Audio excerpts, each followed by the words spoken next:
বিরোধী দলের কাজই হচ্ছে ফল্ট ফাইন্ডিং করা, ভুল ধরা, ত্রুটি ধরা, দোষারোপ করা। তারা জনগণ থেকে যারা সরে গেছে বা জনগণ যাদেরকে সরিয়ে দিয়েছে তারা কি করবে? দে আর ফল্ট ফাইন্ডার্স। তারাও তো সরকারে ছিল।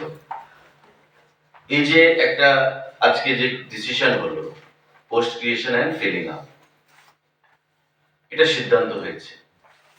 রিক্রুটমেন্টের জন্য প্রসেস হবে, অ্যাডভার্টাইজমেন্ট হবে, অ্যাডভার্টাইজমেন্টের জন্য একটা টাইম দিতে হবে, শর্টলিস্টিং হবে, ইন্টারভিউ হবে, ফাইনালাইজেশন হবে। আপনারা দেখেছেন জিআরবিটির ক্ষেত্রে।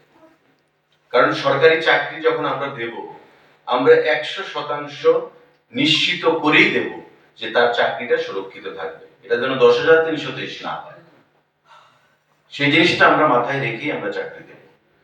তাই প্রসেস ফলো করে দিতে হবে। আর বর্তমানে আগের মতো প্রসেস নেই যে ওয়াক ইন ইন্টারভিউ করে, আইওয়াশ করে, মানুষকে লোক দেখানো ইন্টারভিউ করে ক্যাডার ঢুকিয়ে দেওয়া। এখন হচ্ছে ট্রান্সপারেন্ট পলিসিতে চাকরি নিয়োগ করা হচ্ছে। তো তারা বলবে আমরা এগুলোতে কর্ণপাত করি না, আমরা কাজে বিশ্বাস করি, আমরা কাজ করে দেখাবো। মানুষ তার অভিজ্ঞতা নিরিখে দেখবে যে সরকার যা বলে তা করে কিনা। আপনারা দেখবেন তো, যেটা বললাম, স্পেশাল এক্সিকিউটিভ 6,067 জন, 11,000 টাকা থেকে বৃদ্ধি করে 13,000 টাকা করা হয়েছে। অথচ তাদের আমলে তৈরি করা এসপিও কত বেতন পেত? আজকে আমরা এসপিওদের বেতন করেছি 12,000 টাকা। কত বেতন পেত এসপিও? আমি যদি পাল্টা প্রশ্ন করি,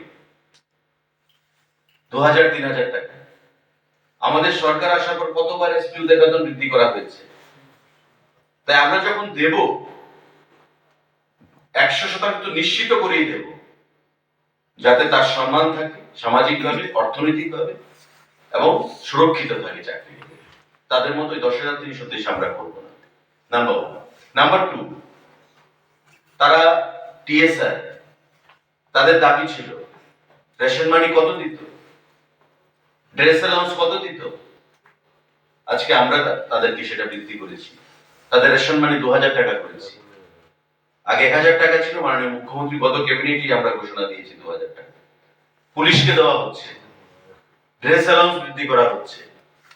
কর্মচারীদের গত কয়েকদিন আগে 5% ডিএ প্রদান করা হয়েছে, তার আগে 5% ডিএ প্রদান করা হয়েছে। তো বঞ্চনা জিয়ে রেখে আমরা পলিটিক্স করতে চাই। দে আর ফল্ট ফাইন্ডার্স,